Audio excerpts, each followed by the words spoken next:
Hello everybody, comment ça va bien dans la casa?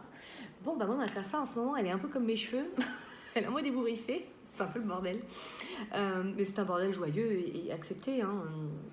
Il y a des moments voilà, où autant je me plaignais il y a quelques mois, oh, ça bouge pas, c'est lent, c'est machin, c'est fini. De la même façon, moi je suis en mois 8, hein, ça envoie du pâté et du steak. Le 8, hein, en effet, on travaille sur... oui, c'est le travail de l'impuissance, c'est le travail sur la justice, ou la puissance et la justice, hein. La colère, c'est la transformation, le karma. Qu'est-ce que j'ai encore là-dedans là les colères, les rancœurs, hein, la peur de l'échec, hein, ou du coup la justice, enfin, ou du coup au contraire la réussite. On est un peu dans cette ambiance-là, avec plutôt de voir tout ça en défi, challenge, que de voir tout en épreuve et en difficulté. Avec en plus voilà, un petit portail là qui est eu en 6-6, une nouvelle lune en gémeaux avec une éclipse, tout va bien. Mais tout va bien. Et là-dedans, je suis chahutée, mais pour l'instant, même dans ce chahut, je sais pas, il y a quelque chose qui est posé, il y a un socle qui est vachement fort et qui dit ok, je suis chahutée. Je me sens un peu comme un arbre en fait. Je donnais ça comme une dernière fois comme image à une patiente. C'est d'être un tronc d'arbre bien ancré en terre. Et par contre, là-haut, c'est wouhou, c'est Bagdad, c'est les branches qui se font chahuter par le vent, la pluie, le machin, le soleil, le truc. Donc, c'est un peu la sensation que j'ai en ce moment. Et j'avais envie de vous partager, en effet, quelques petites bribes. Je pense que je pourrais presque faire des petites necessities tous les jours en ce moment, tellement qu'il y a de trucs qui viennent me challenger. Donc, j'essaie de vous partager ce qui me semble le plus pertinent, en tout cas ce qui m'a marqué. Donc, il y a deux choses qui m'ont marqué, notamment. Ouais, un peu plus. Bon, je vais essayer de pas être trop bavarde. Mais notamment, là, j'en parlais encore ce midi, c'est pour ça que je vais vous le partager. Je me suis fait traiter mardi de pute à nègre. Oui, vous avez bien entendu. Alors, pourtant, je me suis quand même beaucoup fait traiter dans ma vie. Enfin, beaucoup. J'ai déjà été traitée dans ma vie, hein, enfin voilà. Mais alors, celle-là, on ne me l'avait pas encore faite. Et pourtant, j'en ai rencontré des racistes, etc., etc. Et surtout, en plus, autant une fois, on m'avait fait une réflexion parce que j'étais avec mon chéri de l'époque, Amou, qui était égyptien, et on était à Chartres, dans le 28, hein, donc autant, voilà. Non, pas de préjugés sur la campagne, sur machin. On était à Chartres, dans le 28, et en effet, j'avais entendu des propos à son encontre, mais aussi au mien. Comme quoi, voilà, je devrais avoir honte en tant que française, en tant que blanche, ou je sais plus, française ou blanche. Non, française, je crois. Etc., etc. C'est lui qui m'a fait remarquer, il m'a dit regarde comment on nous regarde dans la rue. Et comme moi je n'ai pas vécu de racisme dans mon enfance, en fait, je n'ai pas ce spectre, cette vision-là, ou même d'imaginer qu'on pourrait nous critiquer. Enfin, je veux dire, t'es un humain, je suis un humain, on s'aime, enfin, ou on s'aime pas, mais en tout cas une attirance, enfin bref, on a une relation, bon. Et je lui ai dit, mais t'es parano, machin. Il y avait peut-être de ça, parce qu'il avait l'habitude, lui, de se prendre des réflexions.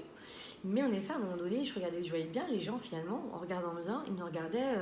Alors, certains d'un air peut-être suspect ou machin, puis d'autres vraiment non, c'était pas gentil. Ça sentait pas la gentillesse. Et voire même des petites réflexions que je prenais comme ça à la légère. Et un jour, en salle d'attente, pareil, j'entendais. De toute façon, qui repartent dans leur cocotier ou dans leur palmier, enfin, des propos super racistes. Et moi, le racisme, ça m'a toujours activé depuis que je suis jeune. Alors, moi, le racisme, depuis que je suis petite, ça m'énerve. J'ai eu la chance, en plus, d'avoir des parents qui m'ont fait beaucoup voyager. Moi, à 3 ans, j'étais en Tunisie, on a fait l'Afrique, on a fait machin, enfin... Donc, du coup, moi, la race, la tronche, la religion, le bordel, ça me passe, mais alors à 15 000, quoi.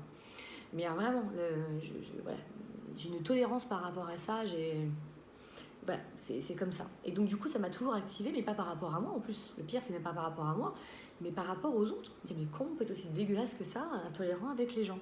Mais vraiment, c'est... Et même pendant longtemps, à un moment donné, j'ai travaillé dessus, et j'avais une espèce de culpabilité de blanche. Mais le truc débilos, mais un peu comme si les Allemands ils avaient la culpabilité de la Seconde Guerre mondiale. Mais moi j'avais un peu ça, ce côté conquistador, l'oppression, l'esclavagisme, toutes les horreurs qu'on avait fait, comme si moi dans le côté transgénérationnel, je portais ma croix de ce qu'on avait pu faire dans le monde. Même si voilà, personne n'est blanc, les invasions, si on remonte encore plus haut, alors tout le monde, il y a eu des invasions de partout, donc tout le monde a fait un peu des horreurs, hein, mais je trouvais quand même que particulièrement le blanc-bec faisait quand même, en tout cas, beaucoup d'oppression et a fait beaucoup d'horreurs. En tout cas, je faisais mon mea culpa de ce qu'on avait pu, enfin, de ce que mes ancêtres jusqu'au là-haut avaient pu faire. Voilà. La Seconde Guerre mondiale, autant vous dire que quand je l'ai étudiée, ça m'a beaucoup énervé aussi. Enfin, tout ce qui m'énerve, c'est l'ignominie et comment on peut détester des gens comme ça et les classifier sur une religion, une couleur, une race, un machin, un âge, un bidule. Enfin, et c'est humain, c'est humain. On met dans des petites cases et après on juge avec ça. Mais c'est chaud pour se sortir des cases. Et moi, il y a des cases qui m'énervent de plus que ça. Bref, tout ça pour revenir. Putain nègre. Donc, alors, je serais encore en effet comme à l'époque à Chartres, dans la rue, avec une personne de couleur noire de peau. Je pourrais comprendre. Mais là, c'était juste en message en fait, parce que j'ai répondu de manière peut-être un peu cynique. Enfin voilà, on me demande bah, tiens, que me vaut tes nouvelles? Je dis bah écoute, tu m'envoies des nouvelles, tu me demandes comment je vais, je suis polie, je te réponds. Et en rigolant, enfin vraiment, c'était pas pour piquer ou faire du mal, mais peut-être que c'est le cas. Certainement. Puis la façon pour agir comme ça, à un moment donné, on n'insulte pas les gens gratuitement. Enfin si, ça peut arriver, tu me diras. Enfin bon, bref, en tout cas, il y a une raison toujours à tout ce qu'on fait. Même à la connerie, il y a une raison. Même à l'intolérance, à ce que vous voulez. Mais là, je dis, mais ça sort d'où ce truc? À part de lui, du son plus bas fond du fond. Non mais je veux dire, ça peut ne sortir que de lui. Non mais je veux dire, j'ai pas dit, tiens, je suis en couple avec un homme noir qui me... Enfin, je sais pas, j'ai rien dit de ce truc-là, en fait. Donc, je ne vois pas d'où ça peut sortir. Donc, 3 options. Soit je fais un peu en mode de ma thérapeute, machin, en me disant, bon, bah, va creuser, qu'est-ce qui se passe pour la personne, comment elle a été blessée, renvoie-lui, en effet, sa souffrance, en disant, attends, c'est une réaction disproportionnée, machin, nanana, je voulais pas te blesser. Je l'ai dit en rigolant, mais peut-être qu'en effet, c'était hyper maladroit et tu l'as vécu dans du rejet ou je ne sais quoi, ou l'humiliation, enfin, je ne sais pas. Première plus. Et là, je me suis dit, ça va quand même demander de l'énergie. Je l'ai déjà fait et en général, à la fin, ça m'est déjà arrivé, alors c'est rare, ça m'est arrivé 3 fois, je crois, dans ma vie, de bloquer la personne. Donc je me dis, bon, si c'est pour arriver au même résultat, t'es fatigué. En plus, je vous raconterai, mais je me suis retrouvée bloquée parce que je me gare sur un parking et le soir, à partir d'une certaine heure, il y a une barrière qu'on ne peut pas enlever. Donc je me dis, j'ai peut-être autre chose à foutre et à gérer que son espèce d'injure merdique et nulle en plus. Mais franchement, bon. Donc il y avait ça. Donc je me suis dit, non, pour une fois, non, on va, voilà. Et après, j'avais 2 choix. J'avais le choix de rebondir. Et en plus, je suis très bonne pour rebondir. Et alors, je peux être une sacrée... Et c'est le mot, une sacrée pétasse, aller en plus appuyer là où ça fait mal, puisque j'ai une capacité quand même à voir les blessures de part de mon métier, et puis de la petite intuition, voilà. Et je me suis dit, qu'est-ce que je fais? Est-ce que je vais taper, en effet, dans petite bite molle de Blanc-Bec, voilà, j'en sais rien, enfin, vous voyez, un truc dans le genre, bah, il y a quoi, le toubab complexé, ou un truc dans le genre, ou une autre manière aussi de dire, alors, pute, femme... libérée sexuellement, qui travaille pour l'argent. Alors non, il n'y a pas de rapport d'argent, mais pourquoi pas. Mais en tout cas, ça en prend juste au côté peut-être du côté sexuel. Oui, je suis une femme libérée, sexologue, en plus qui assume tout ça. Oui.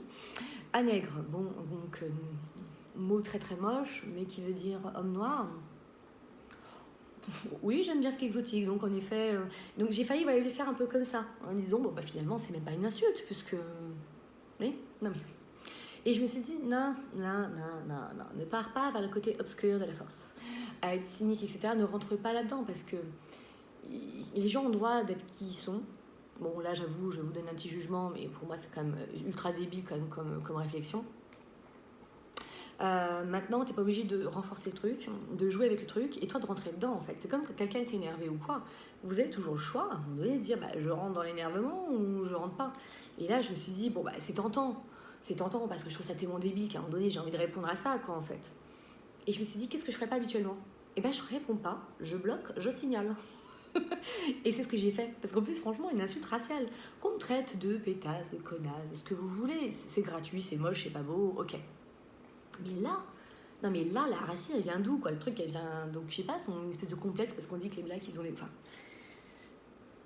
ils sont bien montés, ou je ne sais quoi. Je ne comprends pas. Mais c'est pour ça qu'en fait, ça reste depuis quelques jours, et que j'en rigole, j'en rigole quelque part, mais je ne comprends pas, en fait. Mais je ne comprends pas cette méchanceté, et comment on peut s'en prendre comme ça, donc je ne sais pas. Est-ce qu'il a été trompé à un moment donné? Est-ce qu'il y a un ami qui est noir et qui a plein de nanas qui tournent? Je sais pas, incompréhensible bordel. Et vous savez quoi?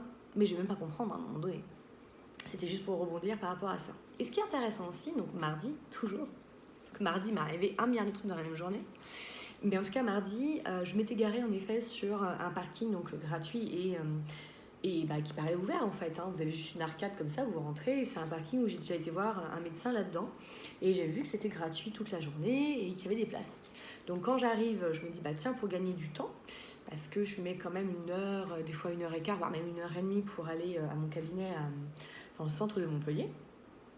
Je me suis dit tiens, je vais me rapprocher, je vais prendre le tram, et le parking du tram, il est payant. Donc je trouvais des places autour. Toute contente, je reconnais, je me dis tiens, je peux me garer là, tic tic tic, et je me casse.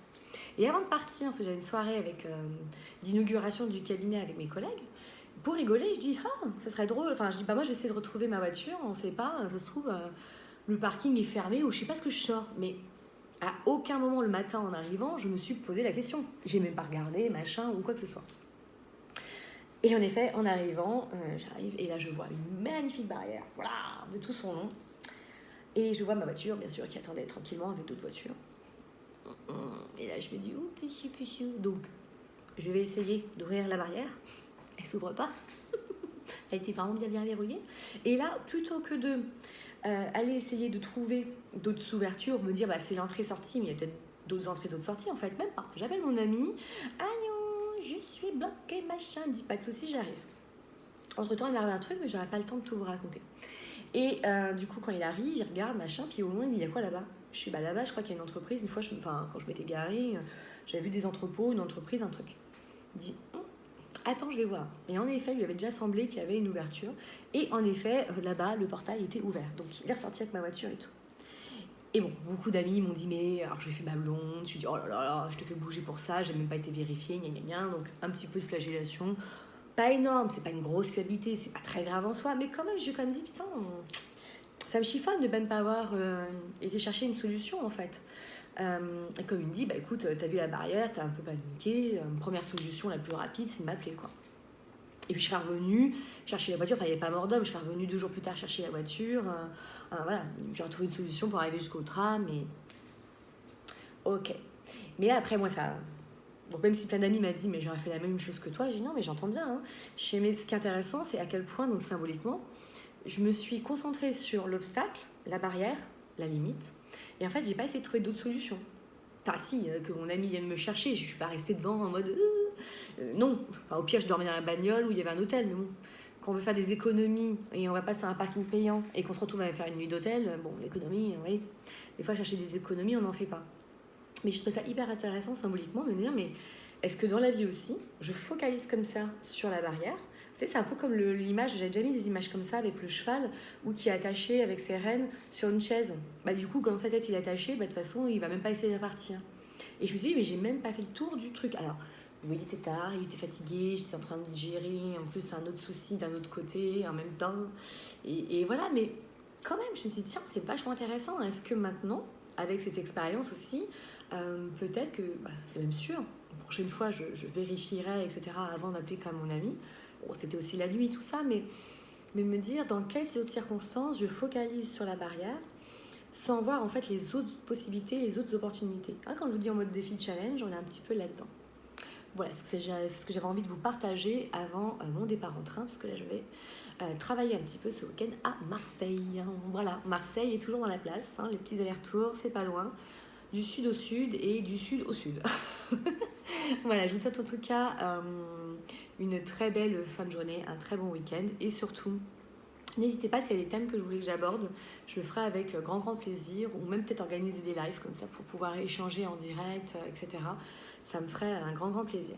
Intégrez bien toutes les énergies parce que je peux vous dire que je dis tout le temps que ça pulse, mais alors là, c'est pas que ça pulse, ça déboîte. Très bon week-end.